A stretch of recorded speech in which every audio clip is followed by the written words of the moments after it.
بسم اللہ الرحمن الرحیم۔ السلام علیکم۔ حضرت امام علی علیہ الصلوۃ والسلام فرماتے ہیں، رسول اللہ صلی اللہ علیہ وآلہ وسلم ہمارے گھر تشریف لائے۔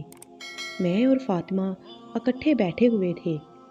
میں دال مسور صاف کر رہا تھا تو رسول اکرم صلی اللہ علیہ وآلہ وسلم نے فرمایا، اے ابو الحسن علیہ الصلوۃ والسلام۔ میں نے کہا، یا رسول اللہ صلی اللہ علیہ وآلہ وسلم فرمائیے۔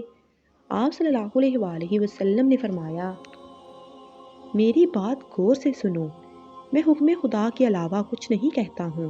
آپ صلی اللہ علیہ وآلہ وسلم نے فرمایا، جو مرد اپنی بیوی کے گھریلو کاموں میں مدد کرتا ہے تو اللہ اس مرد کے جسم کے ہر بال کے بدلے 1 سال کی عبادت کا ثواب دیتا ہے کہ جس میں دن کے روزے اور رات کی نماز میں مشغول ہو۔ سبحان اللہ۔